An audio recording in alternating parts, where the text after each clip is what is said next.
जितने छोटे मोटे महाभारत थे उसमें इस सबसे बड़ा महाभारत था और इसमें जनता की भागीदारी थी। आप आश्चर्य करेंगे, हरिजन बिहार में बराबर पहाड़ के पास वाले लड़े, रजवाड़ किसान लड़े, लेकिन वो सब बहुत कम चर्चा में आए। राजा रानी पूरा स्पेस कवर कर लिए, लेकिन 57 आया। 57 में भी रियल लड़ने वाले जो थे वो ठीक से नहीं आए।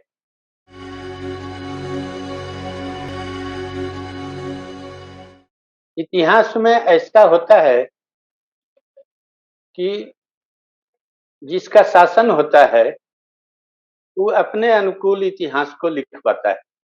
जैसे पृथ्वीराज के कवि चंद्रवरदाई, तो पृथ्वीराज रासो पढ़ेंगे तो मालूम होगा कि पृथ्वीराज नायक हैं और अल्लाउदल बंटवार हैं।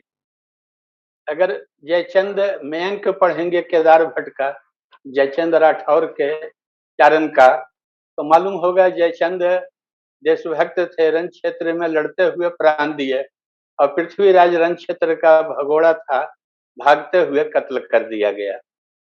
अगर आप अल्लाह पढ़ेंगे जगनी का, जो परमार के दरबार में थे, तो उससे होगा कि ये 5 पांडव हैं, अल्लाह, उदल, मलखान, ब्रह्मा, और पृथ्वीराज दुर्योधन है, कौरव है, वो अत्याचारी था, सबों का इज्जत बर्बाद करता था और अपना गति को पाया। तो अलग अलग एक ही समय के चारण कवि अपने अपने शासक के अनुसार इतिहास को रखें। तो यही है कि इतिहास में जिस वर्ग का शासन होता है, जिस क्लास का, वो अपने ढंग से रखता है। भारत के इतिहास की भी यही दुर्दशा हो गई। अंग्रेज लोग अपने ढंग से इतिहास को लिखे, उनको जरूरत था भारतीय समाज को बांटना, तो देव दैत्य, असुर देव, उत्तर दक्षिण, हिंदी द्रविड़, छोड़ जतिया बड़ जतिया, सवर्ण अवर्ण, दलित, दुनिया भर के वो सवाल उठा करके समाज को कई भागों में, कई खांचे में बांट दिया। उसके बाद जो शासक आए, कम्युनिस्ट आए, सोशलिस्ट आए, कांग्रेसी आए, अब ऐसा हुआ कि सबका जीन विदेशे में था। महात्मा गांधी के भी गुरु टॉलस्टॉय, रस्किन, ओरो, गोल्डविन सब विदेश के। कहीं भी अरविंद या विवेकानंद, दयानंद, किसी का नाम भारतीय का, तिलक का नहीं लेते हैं। वो 32 गुरु गिनाए हैं अपने हिंद स्वराज किताब में, सब बाहर के। जयप्रकाश नारायण के भी गुरु हर्बर्ट मिलर बाहर के, नेहरू के गुरु लास्की बाहर के, लोहिया के गुरु सोमबाट, हिटलर सब बाहर के। यहाँ जितने नेता थे, कम्युनिस्ट फिलिप स्प्राट, ब्रेडले, और 2 ब्रिटिश नागरिक, सकलतवाला और रजनी पामदर, ये चारों बाहर के, जो यहाँ कम्युनिस्ट पार्टी का स्थापना किए। तो अब यह दुर्भाग्य हो गया। सब इलाइट थे, सब शहरी थे, सब बड़े घर के थे, और सोशलिस्ट हो, कम्युनिस्ट हो, कांग्रेसी हो, आपस में मतभेद हो, सबके गुरु बाहर के थे, और यही लोग का शासन रहा, और यही लोग इतिहास लिखे, एक दूसरे के विरोध में, एक दूसरे के समर्थन में, लेकिन बातें घूर फिर करके वही राजा राममोहन राय वाली हो गई। सबका जीन विदेश में है और सबकी सोच विदेशी है, भारतीय नहीं है। देसी परंपरा से, दयानंद की परंपरा से, गुरु गोविंद सिंह की परंपरा से, समर्थ गुरु रामदास की परंपरा से, अरविंद की परंपरा से कोई पैदा नहीं लिया, विवेकानंद की परंपरा से। सबके सोच पर विदेशी छाप है। तो हिंदुस्तान में अभी भी यह लेखन का काम, चाहे कम्युनिस्टों ने लिखा या अन्य दूसरों ने लिखा, अन्य दूसरों में लिखा तो व्यक्ति को सराहना किया, भौतिक परिस्थितियों की अवहेलना कर दी है। कम्युनिस्ट लिखे तो भौतिक परिस्थितियों का चित्रण किए, लेकिन भविष्य का पाथ फाइंडर हो ऐसा उनकी किताबों में नहीं, क्योंकि भविष्य का पाथ फाइंडर अगर बताते तो सुविधा के हाथ उनकी परवरिश नहीं होती।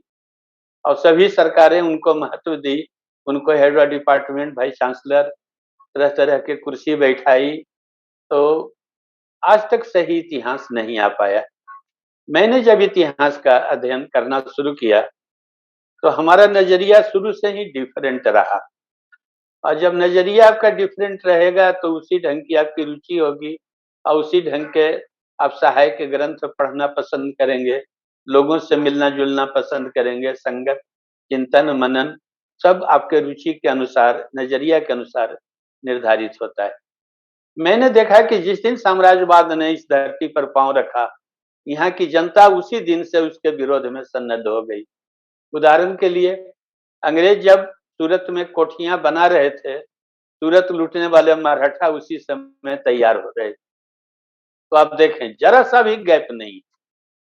और उसके बाद जो साम्राज्य विरोध का सिलसिला शुरू हुआ जनता द्वारा, तो कभी भी नहीं थमा। तिलका मांझी, सीधो संताल, बिरसा मुंडा, कभी भी एक नकलौत मांझी एक मिनट के लिए भी आम जनता का विद्रोह, आदिवासी का, किसान का, मजदूर का, छात्र का, महिला का, नौजवान का, सैनिक का, नौसेना विद्रोह, एक दिन के लिए भी संतामन का विद्रोह, एक दिन के लिए भी आम जनता का विद्रोह नहीं रुका।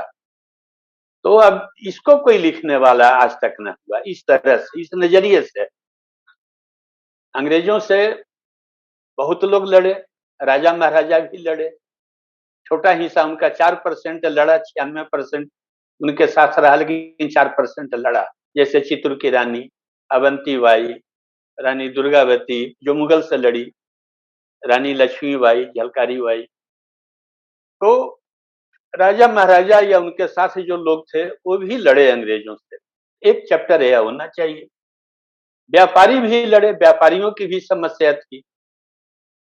जब यूट्यूब पनडुब्बी का आविष्कार हो गया और जर्मनी ने माल लाना इंग्लैंड का बंद कर दिया, तो अंग्रेजों को चिंता हुआ कि मैन्युफैक्चरिंग हम इंडिया ही में खड़ा करें और इसको फिर इंडिया से अफ्रीका और साउथ एशिया में बेचें। यहाँ के व्यापारियों को लंका शायर से वो मशीन, इंजीनियर, फाइनेंस देना शुरू कर दिए, और टाटा का इस्पात कारखाना, बिरला बजाज का कपड़ा मिल का कारखाना। तो अब ये कारखाने लग गए तो उनकी भी समस्या हो गई। यहाँ के पूंजीपति ब्रिटिश पूंजीपति से टकराने लगे, तो व्यापारी भी लड़े, नहीं लड़े सो बात नहीं है।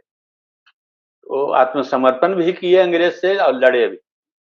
राजा आत्मसमर्पण भी किए और लड़े भी, दोनों उदाहरण मिलेंगे। इसी ढंग से जमींदारों की भी समस्या थी। पहले अकेले उस जनता पर अत्याचार करते थे, अब एक अंग्रेज का अंकुश उनके ऊपर हो गया, कोर्ट कचहरी हो गया, जनता उनके खिलाफ चल जाती थी। भले जनता को साधन नहीं था, हार जाती थी, लेकिन भय उनको बना रहता था। अब अंग्रेज उनका शोषण करते थे, तो जमींदार का भी एक हिस्सा बगावती था, नहीं था सो बात नहीं। बड़ा हिस्सा अंग्रेजों के साथ था, लेकिन एक हिस्सा था। आदिवासी की भी समस्या थी। अंग्रेज आए तो उनका पूरा सामाजिक संगठन जो था बिखर गया। पराह प्रथा उनके अंदर थी, पंचायती राज था, उनकी महिलाएं सुरक्षित थी, उनका शोषण नहीं था, जंगल उनका भोजन पूरा कर देता था। अब वो मुहताज होने लगे, रेलवे के मजदूर हो गए, बलात्कार होने लगा औरतों के साथ, उनकी भी समस्या थी।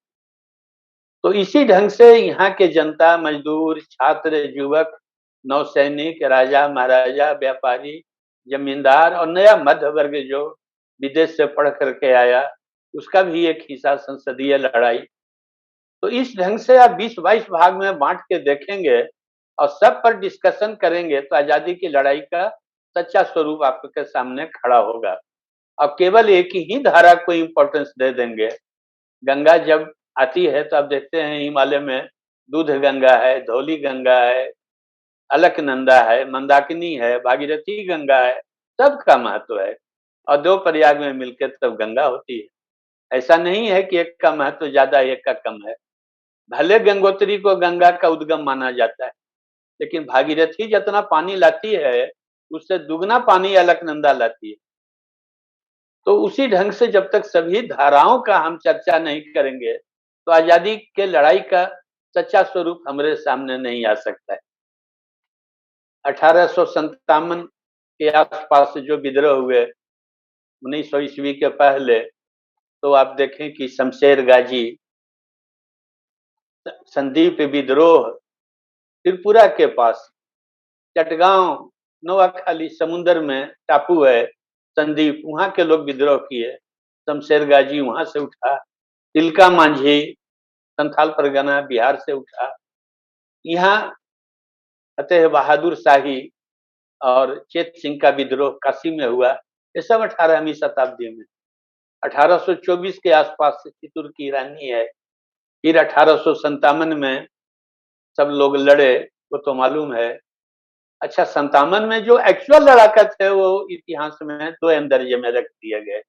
असल लड़ाका बख्त खां था, लेकिन अब दिल्ली में जो रानियां थी, अब उनके सामने बख्त खां का इतिहास में नाम गायब हो गया और रानी बेगमें महत्वपूर्ण हो गई। लखनऊ में लड़ने वाले मौलवी अहमद साहब थे, लेकिन यहाँ भी हजरत महल के सामने वो डाउन हो गए। इतिहास में हजरत महल है, अहमद शाह की कम चर्चा है। इतिहास में जिन्नत महल का चर्चा है, बख्त खां की कम चर्चा है। असल लड़ाका तात्या टोपे थे, लेकिन रानी लक्ष्मीबाई और नाना साहब के सामने वो भी दब गए।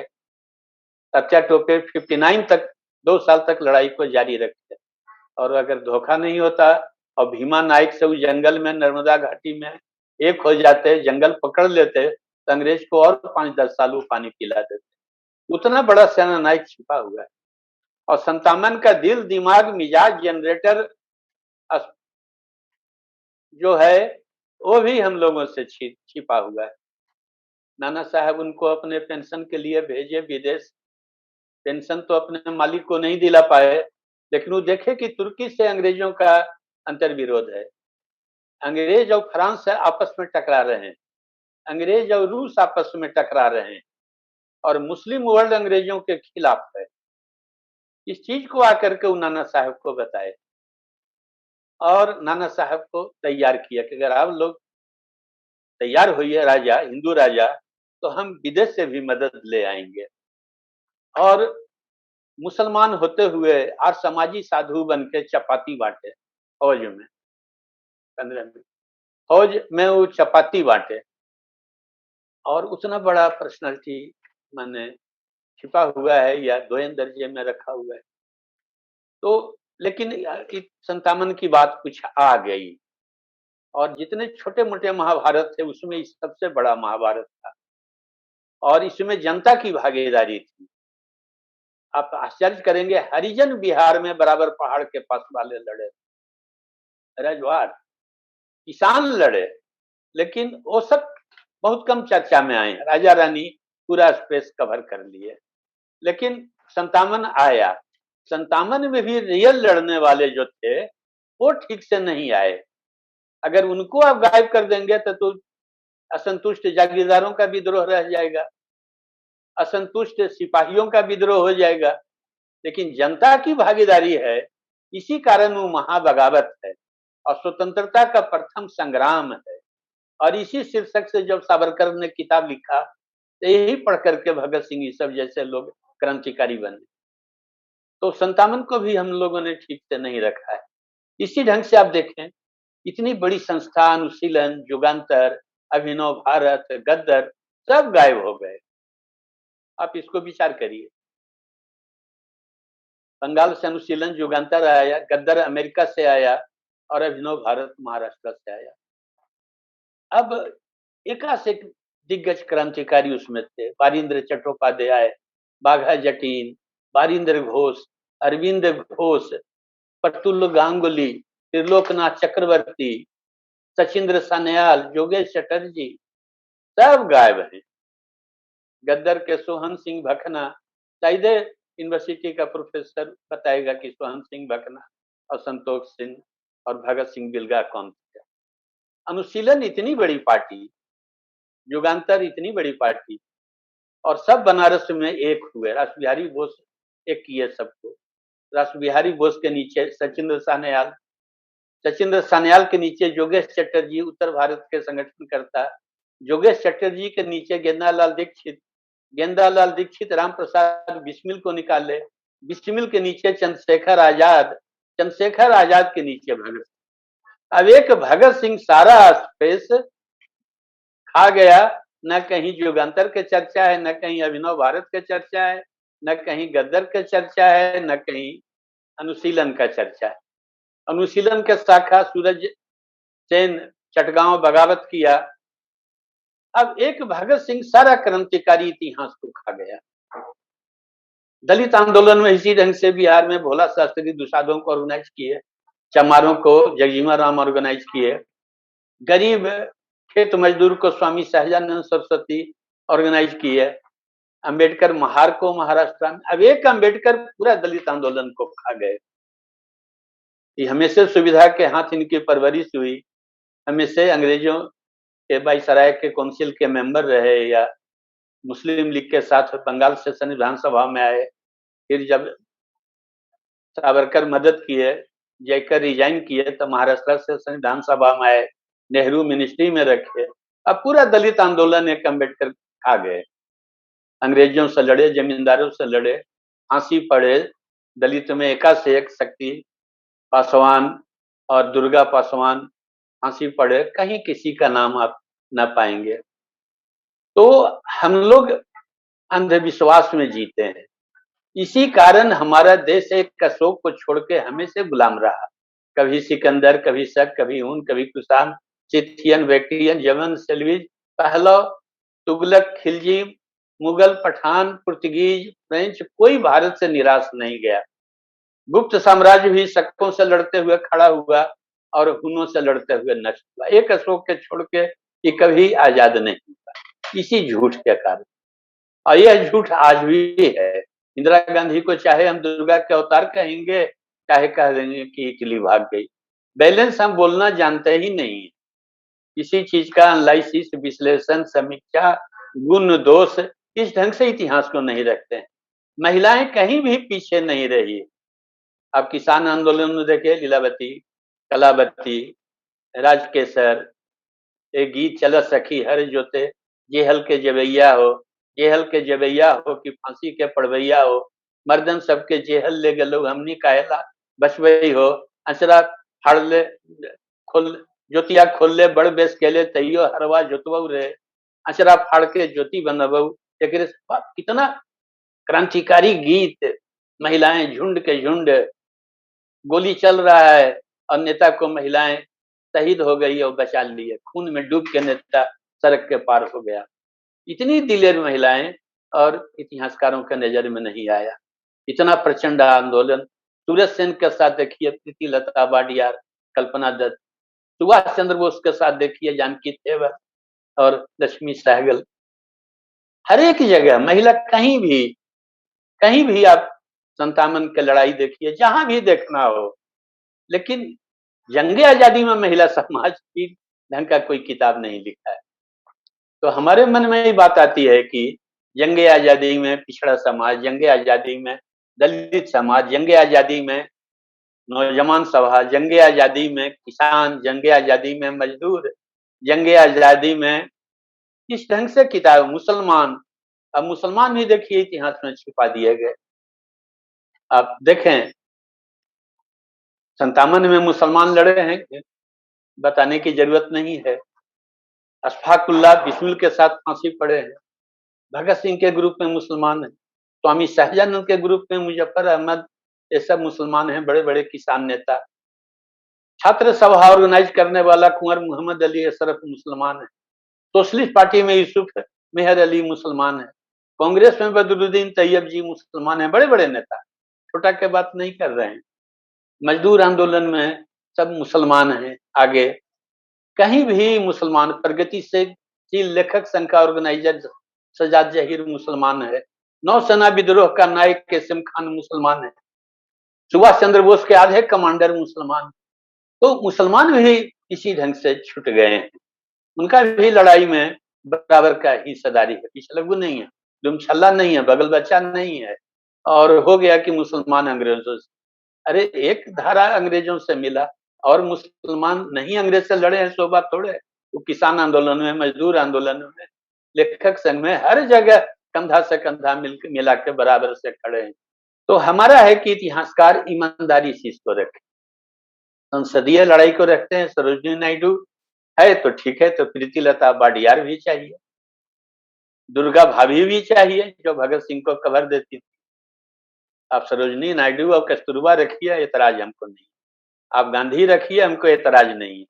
लेकिन जो लाखों लाख किसान को लीड करते थे, फैक्ट्री हड़ताल करते थे, फैक्ट्री हड़ताल नहीं होता तो अंग्रेज का आवागमन ठप नहीं होता।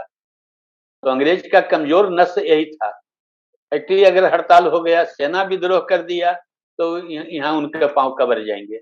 और यही हुआ, जब नौसेना विद्रोह किया आजाद हिंद फौज के संगत में आके, तो अंग्रेज तुरंत 48 उनको जाना था, 47 में भाग गए। और ये बात आप इटली बोले हैं बंगाल के गवर्नर को, हम अपनी किताब वार ऑफ इंडिपेंडेंस थ्रू किसान डॉक्यूमेंट मनोहर से छपी है, उसमें पूरा कोट किए हैं।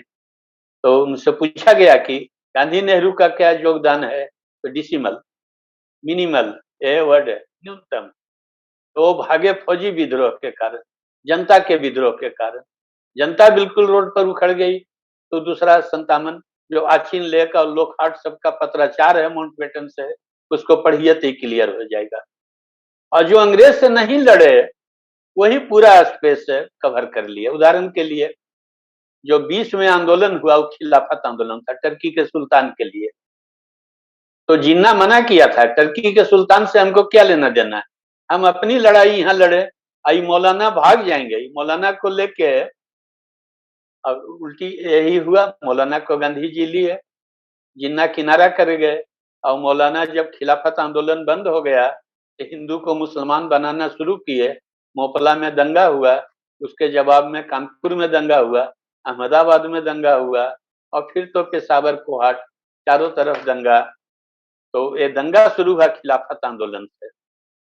तो जात और धर्म का राजनीति वहीं से निकला। पूना पैक्ट से सभी लोग कंधा से कंधा मिला करके लड़ रहे थे। न जात की बात थी, न धर्म की बात थी। जो घर फूको आपने, चलो हमारे साथ। अब 30-32 में जो आंदोलन बंद हुआ, से 42 तक नहीं हुआ। 42 में भारत छोड़ो नारा लगा, कार्यक्रम नहीं दिया गया। आपके हाथ में मोबाइल है, आप उस पर देखिए गांधी का पत्राचार लिलिथुओ से 50 चिट्ठी आएगा। मैंने 42 आंदोलन नहीं किया, ये हुल्लड़ है, अराजकतावादी है, मैंने आप गोली मारी है। मेरा तो व्यक्तिगत सत्याग्रह है, मुझसे अनुमति लेके एक आदमी जेल जाएगा, करो और मरो। तो मैंने सुभाष के खिलाफ कांग्रेस पार्टी के मीटिंग में बोला था, आपके खिलाफ तो मेरा तो ये देखिए, ये सब हमारे नायक। तो अंग्रेजों से वास्तविक लड़ाई यहाँ की जनता लड़ी। पढ़े लिखे लोग जो सोशलिस्ट, कम्युनिस्ट, कांग्रेसी थे, घूम फिर करके अंग्रेजे के साथ थे। सोशलिस्ट हम फासिस्टों से लड़ेंगे, ई बहाना में जेल से भागते थे। अंग्रेजे भागने का अवसर देता था, क्रांतिकारी बनाता था। अंग्रेजों के खिलाफ वो क्या किए, तो आप पाएंगे कुछ न किए। नेपाल जेल से भागे, हजारीबाग जेल से भागे, कुछ न किए। कम्युनिस्ट का किए तो सप्लाई करते थे फौज को, जो सुभाष चंद्र बोस से लड़ रही थी, ब्रिटिश फौज को। ट्रांसपोर्ट ऑफिसर थे 42 में। और कांग्रेसी तो आराम से जेल में चटखारा ले रहे थे। जेल कहाँ होता था, तो स्विट्जरलैंड में पेरोल पर नेहरू जाते थे। दुनिया के सबसे अमीर आदमी आगा खां गांधी जी को मिलता था। औरत को जेल में रहना मना है, लेकिन सुशीला नैयर और सब औरतें जेल में रहती थी। डॉक्टर जेल में रहते थे, जीवराज मेहता, विधान चंद्र राय, इंडिया के नामी नामी डॉक्टर थे। सब नाटक था। वास्तव में यहाँ की जनता लड़ी है। आदिवासी लड़े हैं, मजदूर लड़े हैं, किसान लड़े हैं, छात्र लड़े, नौजवान लड़े हैं, महिला लड़े हैं, मुसलमान लड़े हैं। कैटेगरी में बांट करके देखिए तो विशाल जनता जो है वो लड़ी है। और इतिहास को इस नजरिए से देखा जाना चाहिए। नमस्कार।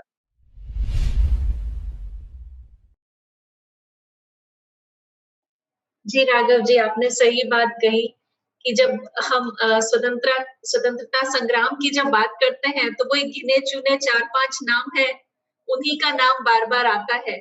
और असल में जो जनता लड़ी थी, उसका कहीं कोई रेफरेंस नहीं होता, कहीं कोई नाम नहीं आता। ये एक बहुत बड़ा पॉइंट है सोचने का कि हमारे इतिहास को दोबारा किस तरीके से लिखने की जरूरत है। मैं एक बात पूछना चाहती थी राघव जी, आपने एक नाम लिया था युगंधर और अनुशीलन आंदोलन का, हाँ तो हाँ, जी जी। इसके बारे में थोड़ा सा कुछ बताइए ना। ऐसा हुआ कि 1857 का महाबगावत जब कुचल दिया गया, तो यहाँ जो अंग्रेजों के खिलाफ लड़ाई को नए तरह से शुरू करना चाहते थे, उनके समझ में यह बात आया कि 57 हम इसलिए हार गए, इसका नेतृत्व राजा रानी कर रहे, और राजा रानी के स्थिर स्वार्थ थे, और जिनका स्थिर स्वार्थ होगा वो अंत अंत तक टिकाऊ लड़ाई नहीं लड़ सकता है। तो इसलिए अब राजाओं को नेता में न रख के जनता को नेता में आना चाहिए। तो आप देखेंगे कि 1860 का नील आंदोलन बंगाल का महाबगावत हुआ, जो कुचल दिया गया। बिरसा मुंडा के महाबगावत हुआ, 2-2 लाख आदमी, एक एक लड़ाई में 25,000 मारे गए। का हल्दी घाटी की लड़ाई उसके सामने, जो आदिवासी अंग्रेजों से लड़े और तलवार से, कुल्हाड़ी से लड़े और राइफल से, एक तरफा नरसंहार था, वही कुचल दिया गया। इसके बाद यह बात आई कि अब पुराने ढंग से लड़ाई नहीं हो सकता है, स्वतः स्फूर्त छोटे छोटे महाभारत नहीं हो सकते हैं, एक संगठित रूप लेना चाहिए। और तब उसी समय यह संस्था अनुशीलन बंगाल में 1905 में खड़ी हो गई, और अनुशीलन के अंदर हम नाम लिए प्रफुल्ल गांगुली, त्रिलोकनाथ चक्रवर्ती, बाघा जतीन, एम.एन. रॉय, जो बाद में कम्युनिस्ट पार्टी के संस्थापक हुए, विदेश चले गए। ये सब लोग जर्मन से मदद लेके 3 जहाज हथियार लाए, और इसको लोकमान्य तिलक का समर्थन मिल गया। तो अब लोकमान्य तिलक महाराष्ट्र और बंग भंग आंदोलन से जो निकला, दोनों धारा, एक संसदीय और एक गैर संसदीय अनुशीलन, और संसदीय जो वो बिपिन चंद्र पाल ये सब लड़ रहे थे, ये दोनों एक हो गए। पंजाब के लाला लाजपत राय, बंगाल के बिपिन चंद्र पाल, महाराष्ट्र से तिलक राष्ट्रीय स्वरूप ले लिया, अभी क्षेत्रीय नहीं रहा। तो वो अनुशीलन था, और अनुशीलन के अंदर ये भगत सिंह सबसे निचले पायदान पर थे, सबसे नीचे, और वो लोग टॉप में थे। इसी में से कुछ लोग विदेश चले गए, बारिंद्र चट्टोपाध्याय, बारिंद्र घोष, मैडम कामा, सावरकर, श्यामजी कृष्ण वर्मा, वो कुछ आर्य समाजी थे, और ये अरविंद के, ये सब विदेश में फिर प्रवासी क्रांतिकारी विदेश में रह के इंडिया हथियार भेजते रहे। सावरकर हथियार भेजे तो जैक्सन मारा गया, रैंड मारा गया, इंग्लैंड में बाइली मारा गया। तो ये सब इतिहास से बिल्कुल गायब है, लंबी कहानी है। अनुशीलन पर पूरा रामायण ऐसा मोटा किताब तैयार हो सकता है। युगांतर पर अलग से, गद्दर पर दिग्गज बुद्धिजीवी इंटेलेक्चुअल अमेरिका से गद्दर शुरू किए, कनाडा से लाला हरदयाल उसमें थे, उसमें भाई परमानंद थे, बरतुल्ला खां थे, और बहुत लोग थे, सोहन सिंह भखना थे, एका से एक पर्सनालिटी थे, कितने मारे गए, काला पानी हुआ, फांसी हुआ, ये सब इतिहास से गायब है।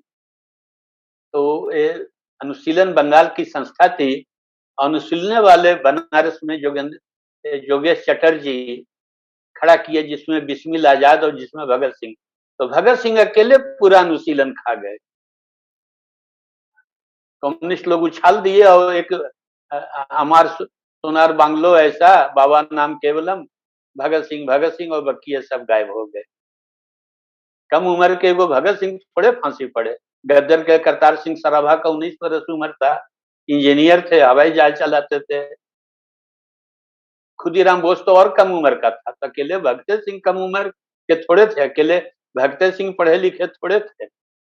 बहुत सी बातें हैं, कहना चाहिए न कहना चाहिए। भगत सिंह जिस दिन पकड़ाया उसी दिन पूरी पार्टी खत्म हो गई। सहारनपुर में छापा पड़ा, लाहौर में छापा पड़ा, दिल्ली में छापा पड़ा, कलकत्ता फनी पकड़ाया, फनी समझ गया भगत सिंह भेज दिया है, सब उगल दिया, भगत सिंह की भी फांसी हुई। आपसी झगड़ा में आधा मारे गए, कुछ मुखबिर हो गए, कुछ फांसी पड़े। तो एक भगत सिंह पूरा क्रांतिकारी इतिहास को खा गया, एक अम्बेडकर पूरा दलित आंदोलन को खा गया, एक गांधी पूरा संसदीय आंदोलन को खा गया, तिलक भी थे, लाला लाजपत राय भी थे, इतने लोग। आपके राजस्थान में विजय सिंह पथिक किसान आंदोलन चलाए, कहाँ इतिहास में? एक लाइन था भी पहले, आज अब नया सरकार आया तो लाइन गायब हो गया, एनसीईआरटी के किताब। तो किसान भी लड़े, रियासत के खिलाफ आंदोलन चला। तो ये ढंग से चीजों को नहीं रखा गया। आपने बात करी थी कि एक समय ऐसा आया था जब भारत में कारखाने बनने लगे थे और यहाँ के पूंजीवादी भी डेवलप हो रहे थे और वो पूंजीवादी भी अंग्रेजों से अपने स्तर पर लड़ाई लड़ रहे थे। तो उस बारे में भी थोड़ा-सा कुछ विस्तार से बताइए राघव जी। अब ये देखें, यूरोप का पूंजीवाद जो खड़ा हुआ, उस सामंतवाद से लड़ के खड़ा हुआ और आपस के प्रतिद्वंदिता से खड़ा हुआ। तो उसका चरित्र शुरू से क्रांतिकारी रहा और उसको रिवॉल्यूशन कहा जाता है। फ्रांस की राजक्रांति, अमेरिका की राजक्रांति। अमेरिका के पूंजीपति लॉक स्टॉक बैरल लड़े और इंग्लैंड को आउट कर दिए। अपना संविधान जेफरसन खुद बनाया, खुद वाइसराय हुआ वाशिंगटन और अमेरिका को यूनाइटेड रखा अब्राहम लिंकन। तो उसके लीडर भी डिफरेंट हुए। हमारा देखिए वाइसराय आजादी के बाद भी अंग्रेजे रहा, कोई इंडियन नहीं रहा। संविधान भी इंडिया का सच्चाई है, अंग्रेजे बनाया। वो अपना अफसर दे दिया, जो उनके सब थे सर और लॉर्ड और नवाब और राजा महाराजा या बैरिस्टर जो थे, उनके एक भी उसमें से भारतीय नहीं था।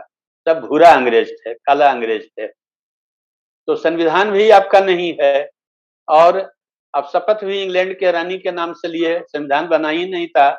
अब गाना भी जन गण मन नहीं गा रहे थे, गॉड सेव द किंग गा रहे थे। तो यूनियन जैक आपने उतारा नहीं, उसके साथ तिरंगा फहराया। अब अमेरिका जो आजाद हुआ उनको भगा के। तो भारतीय पूंजीपति राजा थे, राजा जुगल किशोर बिरला। टाटा भी जमींदार था, बजाज भी जमींदार थे। अंग्रेज इनको पूंजीवाद में उतारा, जैसे आज अमेरिका इंडिया को कह रहा है मैन्युफैक्चर करो।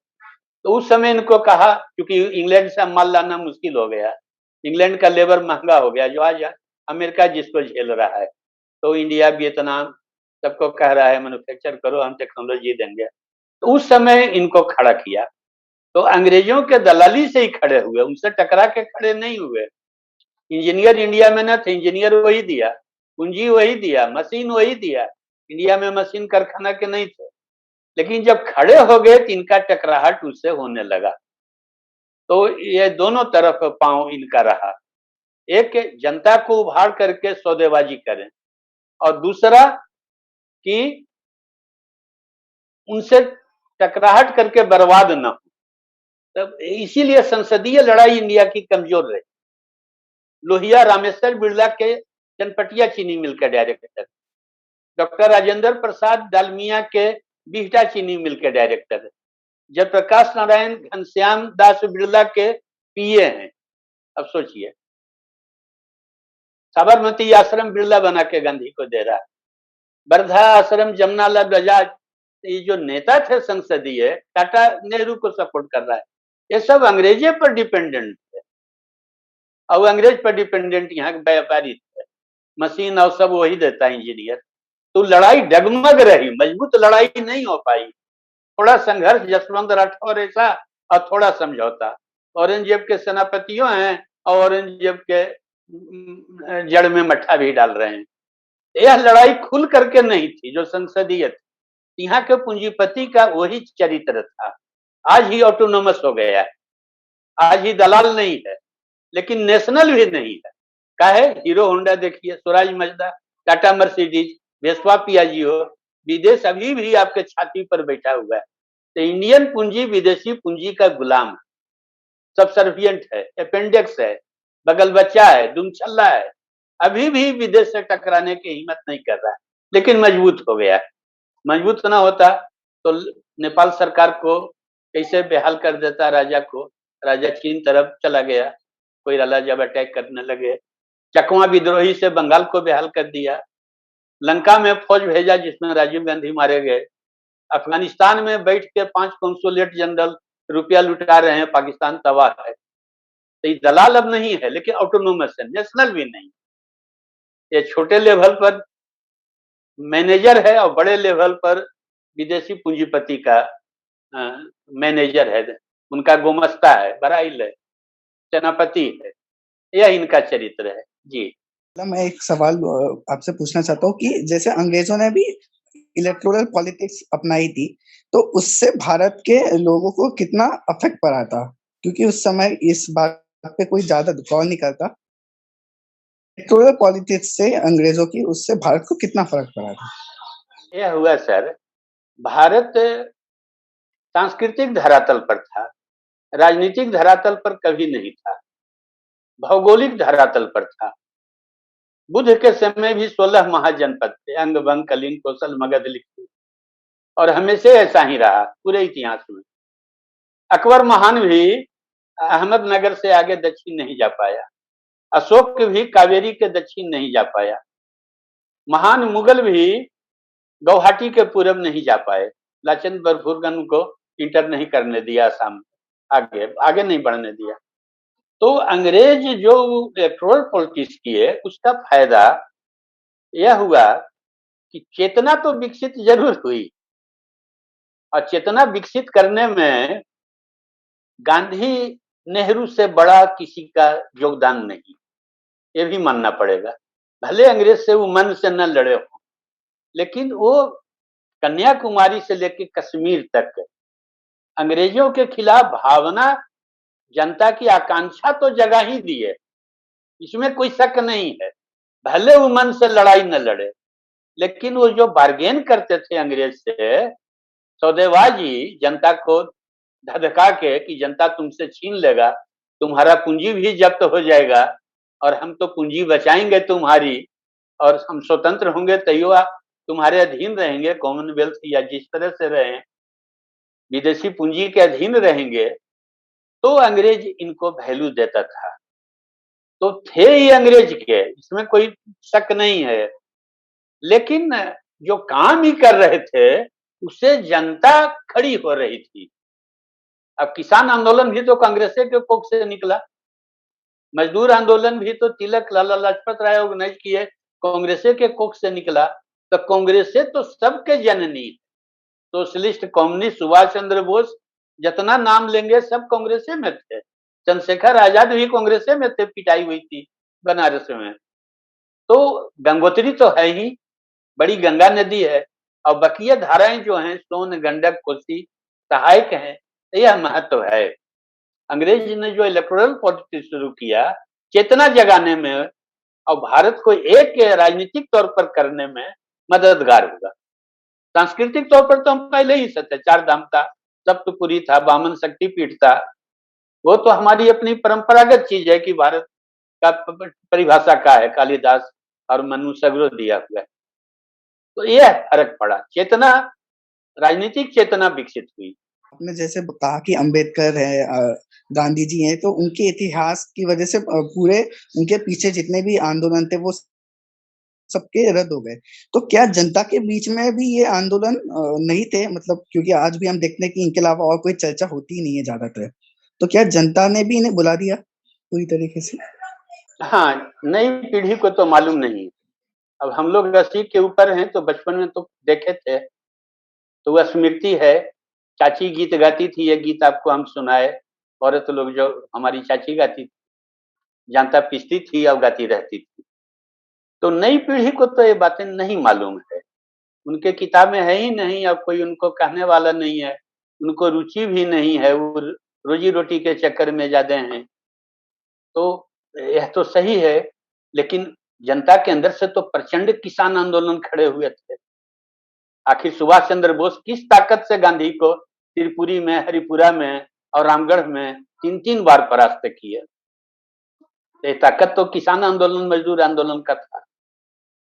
तो जनता के अंदर बड़े ताकतवर आंदोलन उभरे थे, संगठित रूप से उभरे थे, स्पॉन्टेनियस नहीं। इतना बड़ा विद्वान राहुल शांति 5 साल किसान आंदोलन में काम किया, आगे काम किए, प्रभाकर माचवे बागपत में काम किए, आगे मेरठ में काम किए, स्पेन से आकर के वो कश्मीरी पंडित है, नाम हम बोल रहे हैं, मुल्क राज आनंद, वो लड़े। बेनीपुरी इतना बड़ा साहित्यकार, पत्रकार, किसान आंदोलन के पत्रिका का एडिटर, कोई गिनती नहीं है कितने लोग भाग लिए। तो बड़ा आंदोलन था किसान आंदोलन, और वही ट्रेनिंग सेंटर था, वहीं से लोग कांग्रेस में, सोशलिस्ट में, कम्युनिस्ट में जाते थे, और निरंतर चलता था। वो नमक आंदोलन और 42 आंदोलन 10 साल गैप देके नहीं, वो रोज चलता था। तो आंदोलन थे, लेकिन अब भुला दिया गया है। यह बात सही है। और वह पढ़ा लिखा बाबू वर्ग जो है, वो चाहे जिस पार्टी का हो, सवर्ण हो, अवर्ण हो, दलित हो, वही पूरा स्पेस कवर कर लिए। जी राघव जी नमस्ते। नमस्कार। मेरा पहला सवाल जो है, मैं फिलहाल उदयपुर में हूँ और यहाँ पर जब भी मैं हिस्ट्री की बात करती हूँ, तो सिसोदिया वंश और महाराणा जो परिवार है, उसी के बारे में पूरी हिस्ट्री है, चाहे जहाँ जाइए, म्यूजियम में हो, जबकि यहाँ पे भील समाज और बाकी जितने भी समाज थे, उन्होंने उनके साथ मिलके लड़े हैं। तो जब आज आपकी बात सुन रही हूँ, तो काफ़ी चीज़ें रिफ्लेक्ट करके समझ में आ रहा है कि हाँ, अगर मैं यहाँ 7 दिन रही हूँ, तो मैंने सिर्फ़ उस परिवार के बारे में सीखा है और इस जगह के बारे में कुछ नहीं सीखा है। पर जब आप लोकल्स लोगों के साथ बैठे और बात करें, तो कई बार छोटी-छोटी कहानियाँ निकल के आती हैं, वो बातें बताते हैं। तो मेरा पहला सवाल ये है कि इसे प्रिज़र्व कैसे करेंगे? आई थिंक देवांश ने जो सवाल पूछा था, उसी का फॉलोइंग है कि कई बार फ़ोक सॉन्ग्स, कई बार फ़ोक टेल्स में ये चीज़ें होती हैं, बट इसके प्रिज़र्वेशन को लेके शायद कुछ नहीं चल रहा है। इसके बारे में कुछ आप बताएँगे, क्या ऐसा कुछ हो रहा है? किसान आंदोलन जब चलते थे, तो लोगों की रुचि थी और उसका प्रभाव सरकार पर भी पड़ता था। वो एनसीईआरटी की किताब में एक लाइन या एक पैरा रहता था। और जब आंदोलन शिथिल हो गए किसानों के, तो आप देखें वो एक पैरा और एक लाइन भी निकाल दिया गया टोटल, और उसके जगह अम्बेडकर 3 पन्ना भर गए। तो जनता के अंदर जब आंदोलन चलेगा, तो उसके दबाव में सरकार को भी कंप्रोमाइज करना पड़ता है। आप हैं उदयपुर में, तो इसको देखिए, पृथ्वीराज चौहान जिस तरह से हारा लड़ाई में, ठीक उसी तरह से जयचंद, राणा सांगा, राणा प्रताप सब हारे। तो जिस समय से मुगल देश में आए, राजपूतों ने उनका विरोध करना शुरू कर दिया, क्योंकि यही बॉर्डर पर थे, पड़ोस में थे। सिंध में मुसलमान साहब तो 12 में आ गए, और सिंध के बगल में राजस्थान है, तो राजपूतों के ही कंधे पर ही आया कि ये प्रतिरोध करें। लेकिन आप ध्यान दें कि एक ही तरीका से सब राजपूत राजा हार रहे हैं, उनके लड़ाई के तरीका में जरा भी परिवर्तन नहीं आ रहा है, पृथ्वीराज से लेकर राणा प्रताप तक। आप राणा प्रताप को देखिए, पहाड़ छोड़ के मैदान में 10 मील नीचे है हल्दी घाटी, पहाड़ से तोप के आगे तलवार लेके, और 2 लाख फौज के आगे 25,000 फौज लेके दुनिया का कौन सेनापति लड़ने जाएगा? ये तो आत्महत्या था, लड़ाई थी ही नहीं। और बच गए, शक्ति सिंह बचा दिया, न तो खुद भी नहीं बचते। और लड़ाई में विजय तभी तक हो रहे थे जब तक भील की सुरक्षा में थे। भील का तीर 400 फीट जाता था, और जब पहाड़ पर इंतजार कर रहे थे मुगलों का, तो सुरक्षित थे। इनके ऊपर भील का सहारा था। और भील के रेंज के जब बाहर घोड़ा दौड़ाते नीचे उतर गए जोश में, उन्माद में, तो भील तो बेकार हो गए। राइफल तो था नहीं, तीर था। तीर का रेंज तो 10 मील नहीं है। तो संकल्प चाहे जितना बड़ा हो, जीवन जितना बड़ा हो, चरित्र जितना ऊंचा हो राणा प्रताप का, राजनीतिक तौर तरीका, अच्छा, राजपूतों के हार से मराठों ने सीखा, इस गलती को उन्होंने नहीं दोहराया। सिखों ने सीखा, इस गलती को सिख नहीं दोहराए, और नतीजा के रंजीत सिंह काबुल विजय किए। लेकिन राजपूत कभी भी नहीं सीखे। और भील जो लड़े, भील का भी एक अलग इतिहास होना चाहिए। अब हर समय लड़े, मुगल से लड़े, अंग्रेज से लड़े, ये नहीं है भील के संघर्ष का इतिहास। तो यह है, तो जनता की चेतना जब जगेगी तभी कुछ होगा। सरकार तो नहीं सुनती है।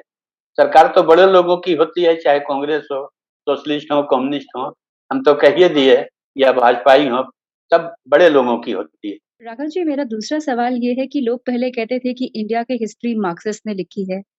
अब कह रहे हैं कि सबाल्टर्न्स लिख रहे हैं। मगर जैसे ही सबाल्टर्न आए हैं सामने, तो अब ये आपका अब हो गया है कि भई किसने किसका सप्रेशन किया, दलितों का क्या उत्पीड़न हुआ, और कंप्लीटली साइडलाइन हो गई है स्टोरी की, जो आपने शुरू में बताया कि कैसे पूरा समाज इकट्ठे आया है। ऐसा नहीं था कि सब के सब एक नेशनल मूवमेंट चला रहे थे। रीजनल छोटे-छोटे मूवमेंट मिलके एक नेशनल मूवमेंट बन रहा था इन अ हाइंडसाइट। तो ये इसका सॉल्यूशन क्या होगा? कहाँ जाके कैसे लिखा जाएगा?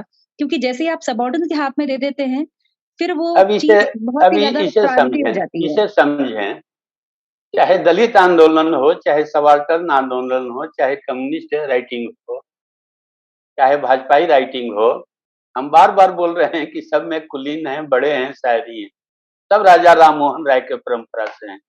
सब अंग्रेजों के बताए दिशा से हैं। भारतीय उनके ऊपर चिंतन नहीं सवार है। किसी को पता न है कि प्राणनाथ थे जो छत्रसाल बुंदेला को खड़ा किए। ये नाम दो तुकाराम समर्थ रामदास थे जो शिवाजी को प्रोजेक्ट किए। किसी को पता नहीं। तो सब एक ही हैं। तो अब इसमें अब समाज परिवर्तन होता है कब? जब विदेश चढ़ाई करता है तो गतिशील हो जाता है। जब आपस में गृह युद्ध होता है तब समाज गतिशील हो जाता है। जब सोशल मूवमेंट चलते हैं तब समाज गतिशील हो जाता है। यह विज्ञान जब इंट्रोड्यूस होता है तो समाज को स्थिर और जड़ न रहने देता है। तो न सोशल मूवमेंट आज चल रहे हैं, न विदेश कोई चढ़ाई करने वाला है, न आपस में गृह युद्ध है। अब जो भरोसा है सब विज्ञान पर, वैज्ञानिक दृष्टिकोण पर, यही रास्ता निकालेगा पीछे। और मेरा तीसरा आखिरी सवाल ये है कि अभी यूजीसी ने, मैंने पिछले टॉक में भी ये सवाल उठाया था, यूजीसी ने अभी एक ड्राफ्ट दिया है, जबकि उसकी डिटेल अभी भी आनी बची हुई है। ये ड्राफ्ट मेनली अंडर ग्रेजुएट और ऊपर के कोर्सेज के लिए है, अभी स्कूल के बारे में कुछ बताया नहीं है। उसमें भी अगर आप देखते हैं तो उन्होंने समाज पे फोकस किया है, और समाज पे फिर धार्मिक तरह से फोकस किया है। किस तरह से हिंदू समाज रह रहा था, किस तरह से मुस्लिम समाज रह रहा था, उनके बीच में क्या दिक्कतें हो रही थी। मगर उसका हमारे आज़ादी में जो लोगों ने कंट्रीब्यूशन किया है, उसके बारे में अभी भी उसमें नहीं है।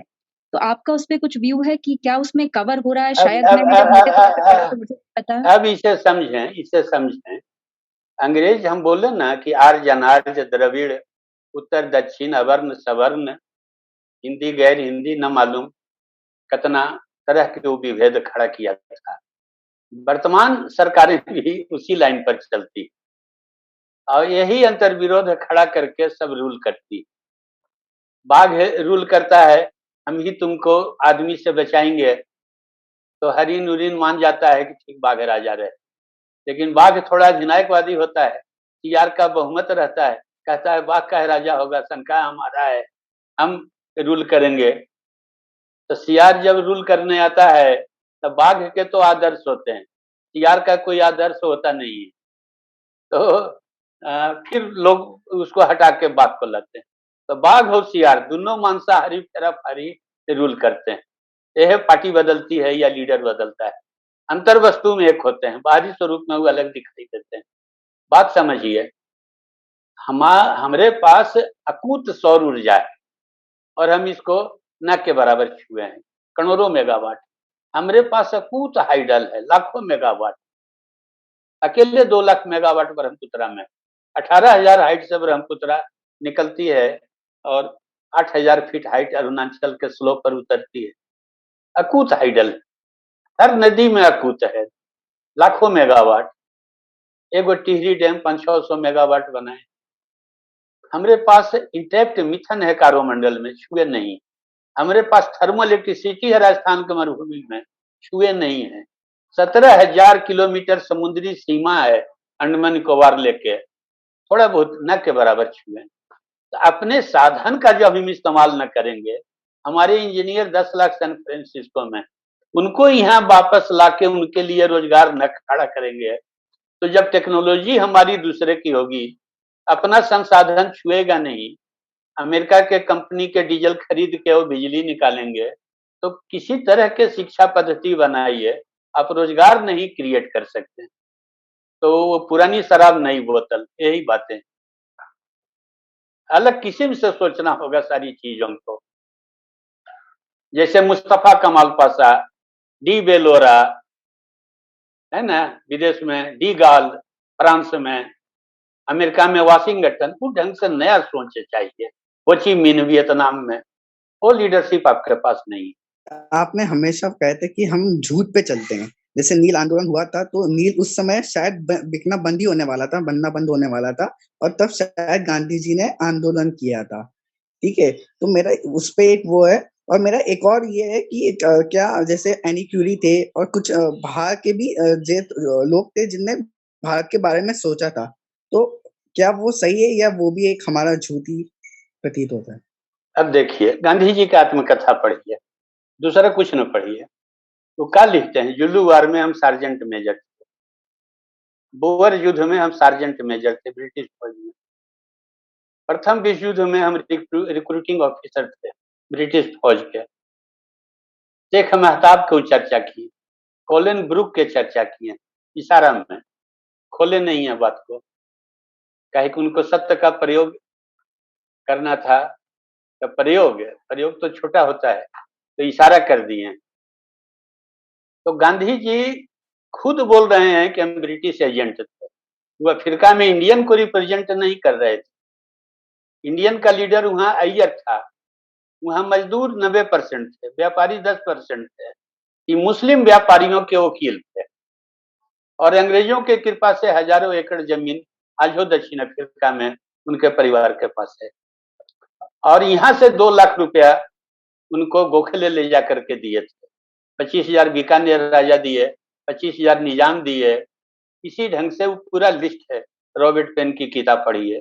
आज का 2 लाख ना, वो जमाना का 2 लाख।